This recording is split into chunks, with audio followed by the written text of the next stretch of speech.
To discuss this, please welcome on stage our moderator, Adrian Lee. Adrian Lee is managing partner of Convergence Ventures. Hi, Adrian. Adrian is a seasoned entrepreneur, having co-founded 6 internet ventures over the 6 years, and he's also a sponsored endurance athlete. I'd also like to call on the stage our panelists, Alfonsius, Timboel, Benedicto, Haryono, and Lingga, Madu.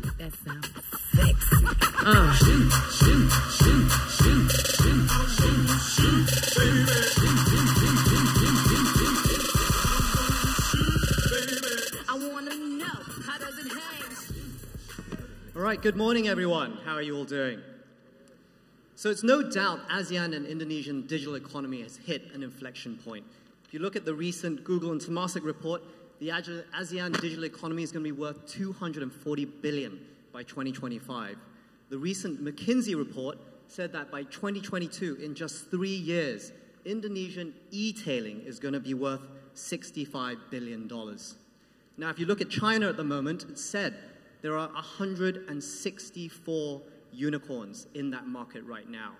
Now, Indonesia, being about 1/10 of the China market, has 4 right now. So can we expect another 12? So today, joining us, we have 3 promising businesses, Halodoc, KoinWorks, and SalesStock, who have scaled their businesses remarkably and have raised significant funding along the way to build their businesses. And they could well be some of the future unicorns that we see here.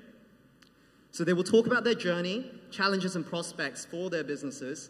And in the course of this panel, we're actually going to kick off first with presentations from each of these entrepreneurs so you can understand better their businesses before we dive into some questions.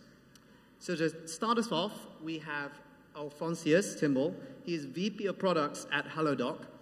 Alfonsius graduated from UTS and joined Halodoc right at its founding in the very first month. So please put your hands together for Alfonsius. Thank you.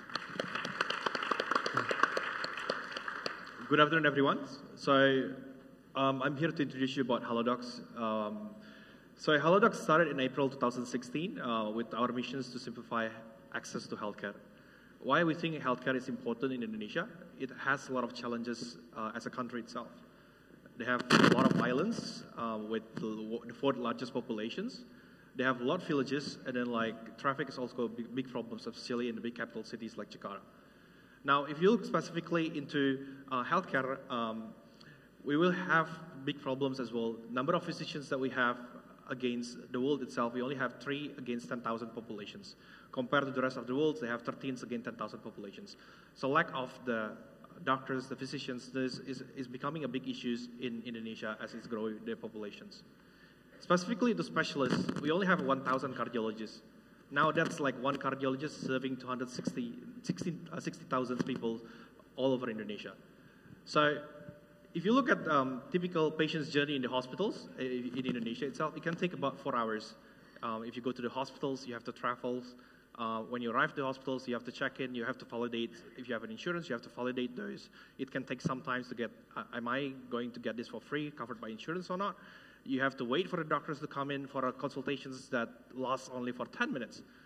Now, after that, it's not only end there. Like you still have to wait for the medicines to be made, and then like at the end of the day, you have to go to the hassle again, checking whether is my diagnosis going to be covered by insurance? Is the medical that the doctor prescribed is going to be covered by my insurance? So all of those challenges that we have in healthcare itself in Indonesia.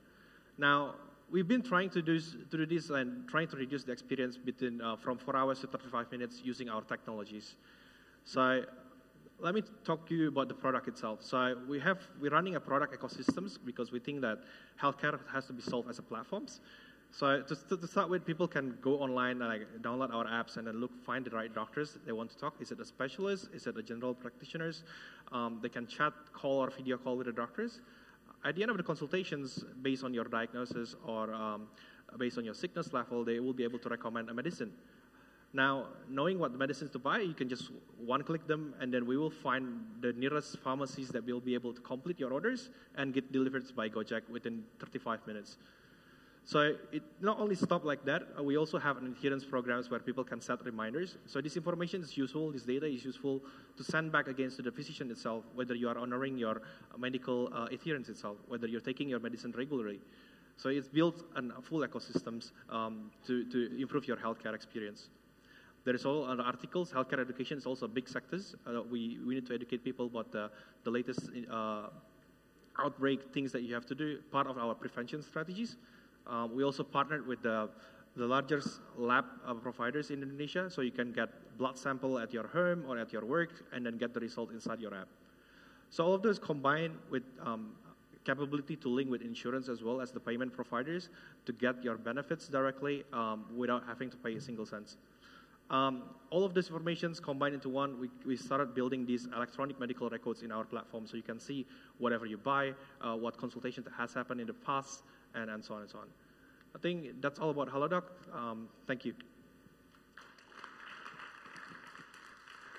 Thank you very much. Next, we have Lingga Madu, who is CEO and co-founder for SalesStock. Lingga graduated with an MBA from UGM and started his entrepreneurial endeavors early at university. You can ask him later what he sold at university specifically. He founded SalesStock 4 years ago. But as an example of the grit that this person possesses, it's a fun fact that Lingga this year, in the last 6 months, has lost 25 kilos and run his first ever marathon. He has literally transformed himself. Anyway, please welcome Lingga. Good day, everyone. I'm Lingga, co-founder of SalesStock. So what is SalesStock? SalesStock is basically the online Zara for emerging markets. We sell the latest, most up-to-date fashion for the everyday Indonesians with $8 blouses and $10 dresses. Our mission is to give access to affordable quality fashion to the next billion of people. And right now, we're actually the largest women online fashion in Indonesia with 9% market share. And how did we manage to get there? I think there are 4 things that made us special.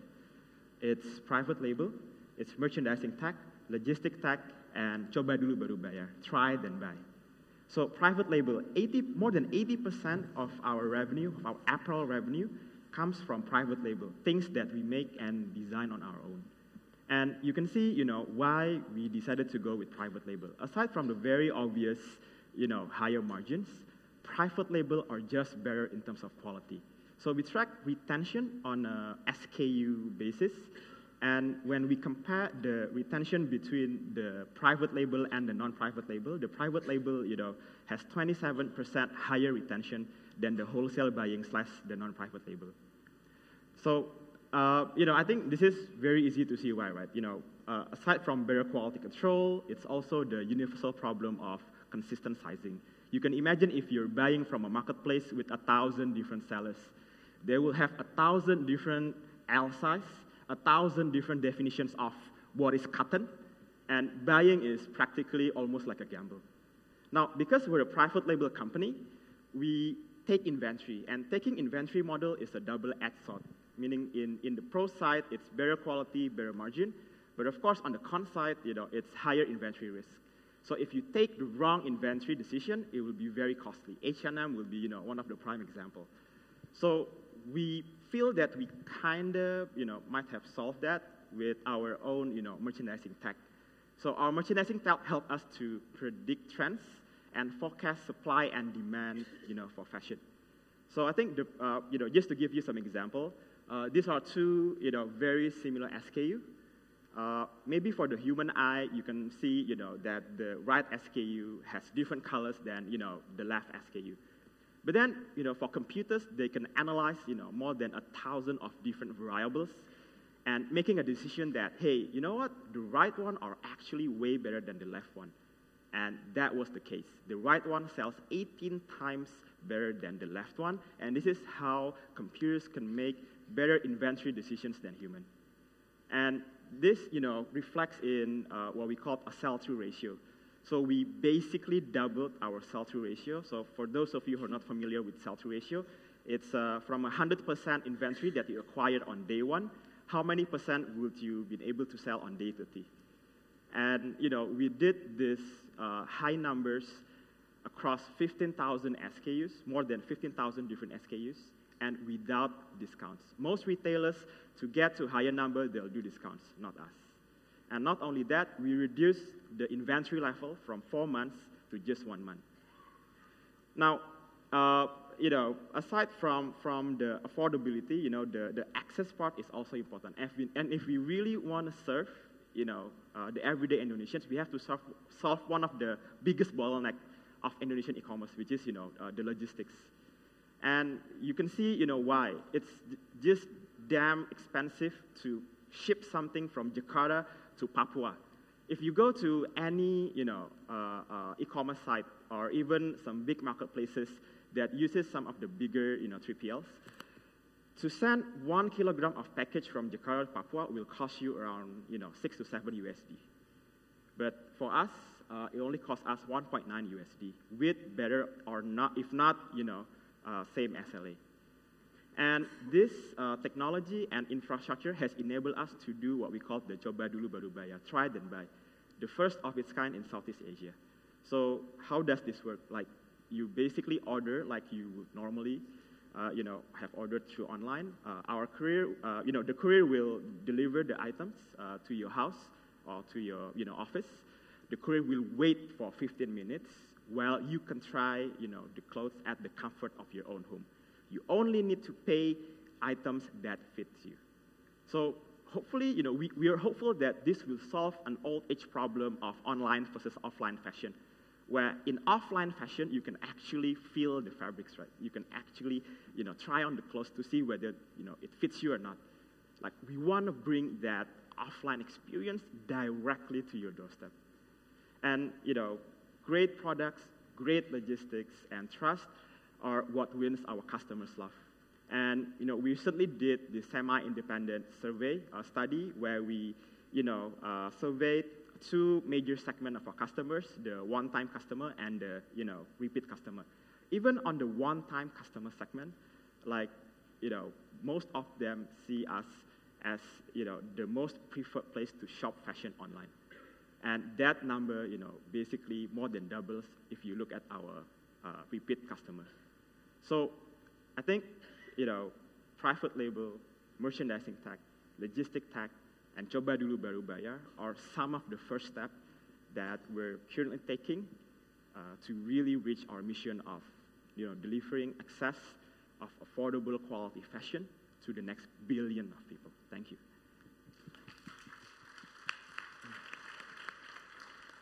Next, please welcome Ben Haryono, CEO and co-founder of KoinWorks. Ben graduated from Michigan and previously came from an industry background before co-founding KoinWorks 3 years ago. Okay. Hi, everyone. So KoinWorks is a peer-to-peer lending company. There's a bunch of them coming up, and there's a lot of news coming from China about how peer-to-peer has kind of blown up.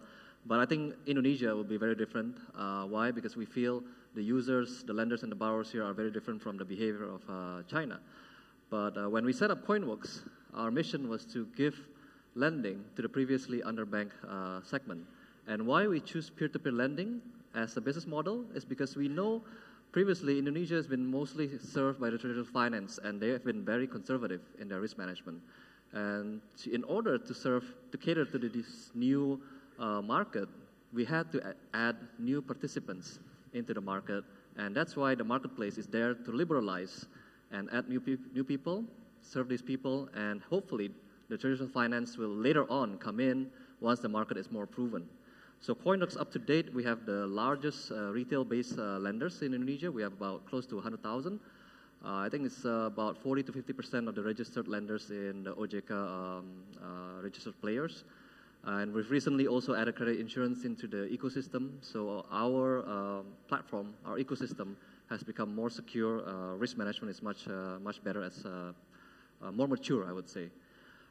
We see ourselves more as pioneers in the market. We never set out to become competitors of the banks because Indonesia, about 80%, 70% of the population is underserved by the banks. Then about 80% of our customers never had previously productive loan facilities from the banks before we came in. And so that's why we come in with a mindset not to compete with the banks, but to open up a new segment. So we want our customers to eventually become bankable. So we want them to build a credit history with us, and because our loans, we focus mostly on productive loans, we increase their revenue earning potential. And eventually, with these two, they will become bankable customers. And that's why we actively work with the banks, and even Mandiri has invested in us because they are of the same vision. They want to work with the fintech to open up and develop the Indonesian market. But how do we differ from the banks? First of all, because we're less burdened by the compliance, we can make the products more flexible, more liberal, and easier on the customers.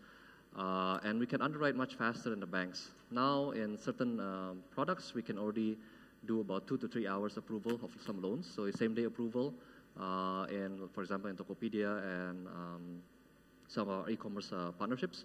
And on the lender side, we also try to open up the investment market to Indonesian investors, because previously, if you're earning less, like a middle to low class in Indonesia, your investment options is very limited.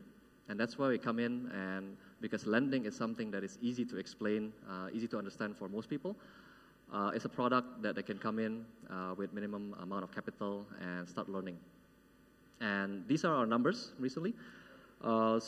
Some are a bit updated. For example, our borrowers are now more than 4,000. We are now disbursing more than 80 billion rupiah per month on November. So our next milestone is to hit the 100 per month. Our NPL is still well below 1%, so our risk management has been very good. And I think because of the model of peer-to-peer lending, our message has always been to the borrowers that, you know what, it's not one rich guy or rich bank giving you lending, but it's actually a community of people. Our typical borrower would have 500 to 700 lenders in each of their loan. So we tell them that this is people like yourselves, entrepreneurs or even white-collar workers, blue-collar workers, helping you to get your education, to get your working capital loan to expand your business. So the message has so far been effective, and we test it out in the collections. Whenever they're late, we tell them, hey, 20, 50 of your lenders are asking, how come you're late, you know? And typically, they respond pretty well, and that's why our collections have been very, very good.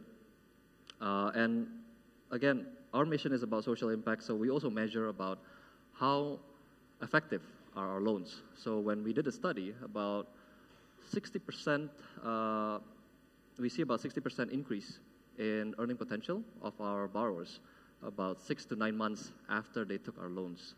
So that's how well we're doing. And these are some of the examples of our previous customers. So we have coffee shops, we have barber shops coming in as our borrowers, we have fashion shops, and of course we want to collaborate also with Salesstock and see how we can help the fashion industry, the creative industry of Indonesia, to expand with our working capital facilities. And we also do education lending, because we see that there's a need between entrepreneurs, because entrepreneurs in Indonesia, they're not as educated as outside. And so we have that product to complement and to help our borrowers, businessmen, to grow even further and to take their business to the next step. So that's the gist of KoinWorks. Thank you very much. So let's now proceed to the panel discussions. I'd like to kick off talking about example unicorn companies of your businesses around the world, or billion-dollar businesses in general. In Indonesia, we have the benefit of learning from more developed companies and countries from around the world. So could you talk about an example of a proven billion-dollar business running your sort of model? What are you doing more similarly or differently to adapt to the local market here? And how big does your business have to get to in order to be valued $1 billion? Alfonsius, why don't you start? All right, so I think in healthcare itself, if you look at the US, there's a company called Halodoc, which I think IPO quite sometimes. Now they have about 4 billion market capitalizations. What they do is just like simple telemedicine, just one aspect of things that we have done.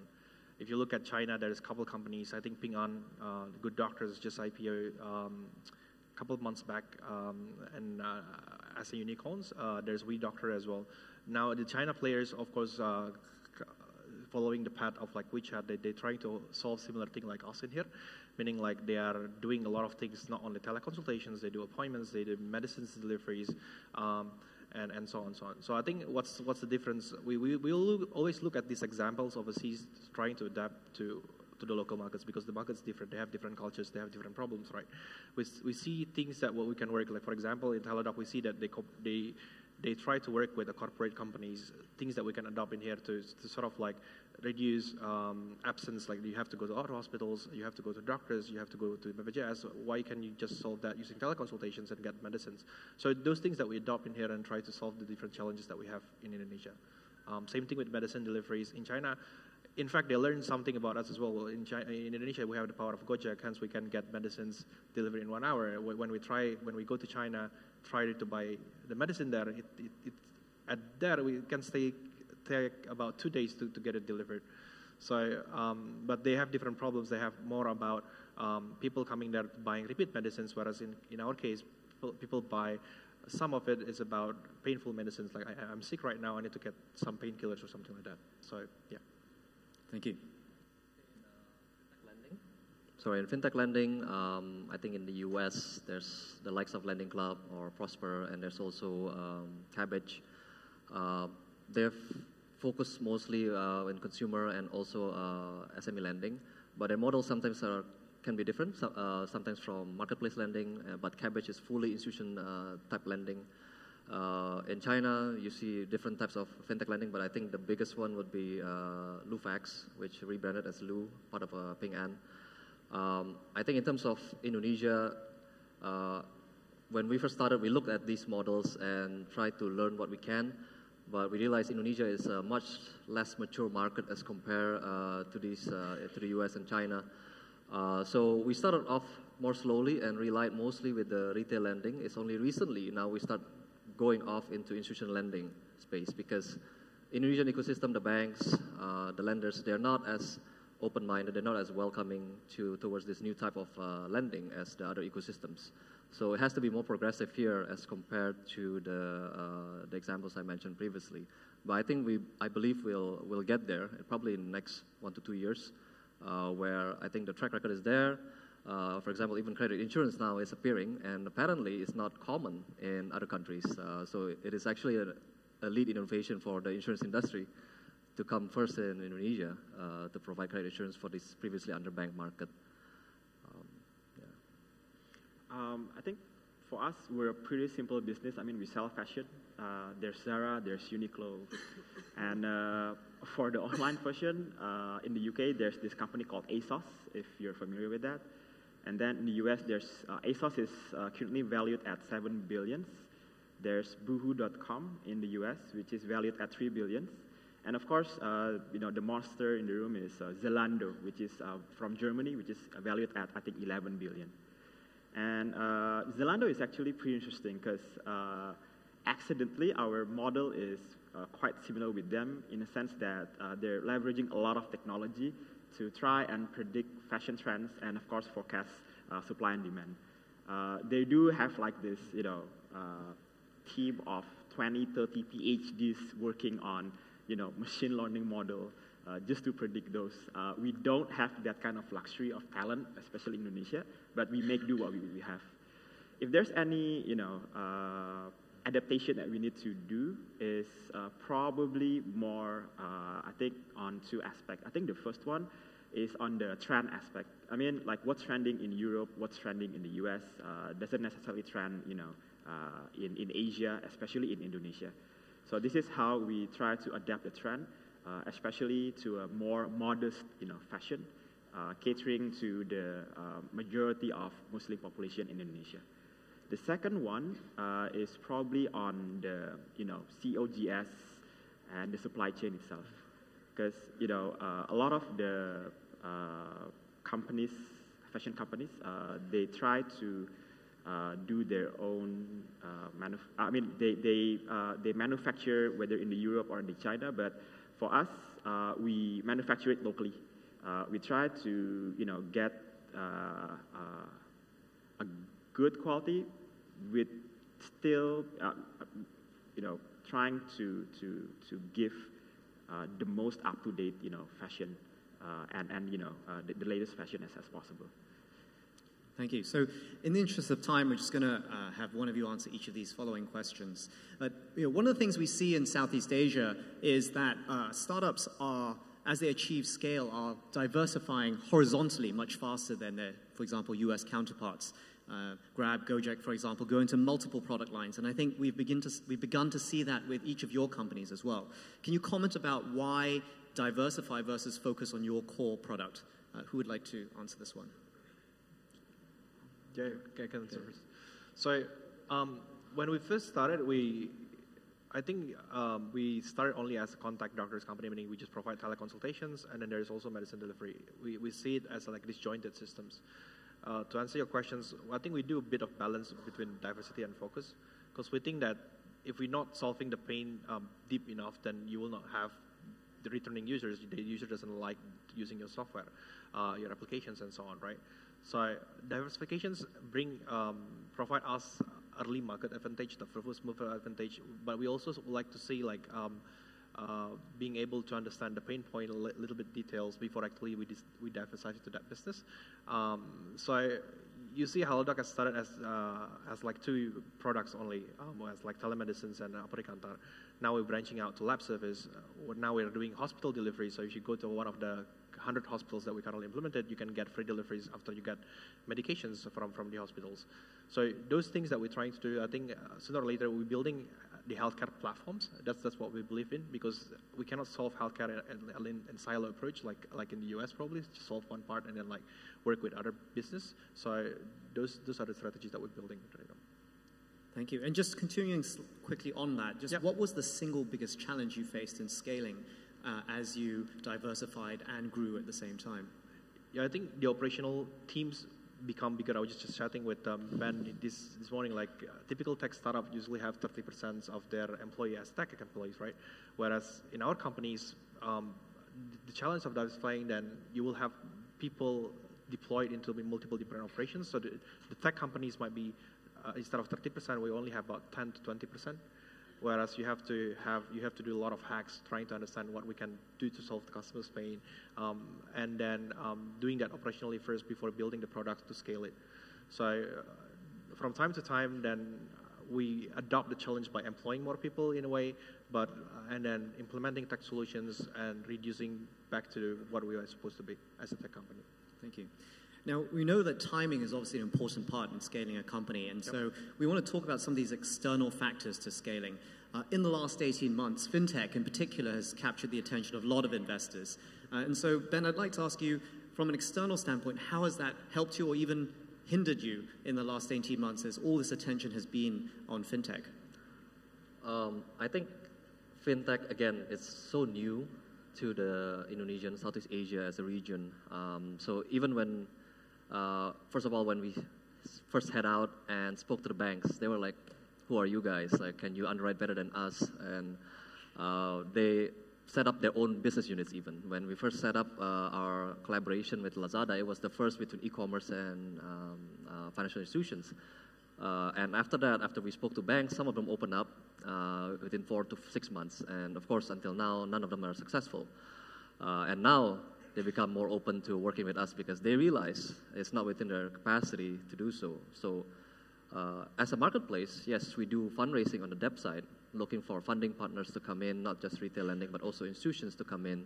And now they're much more open to it. But it takes time to build a track record and for them to open up.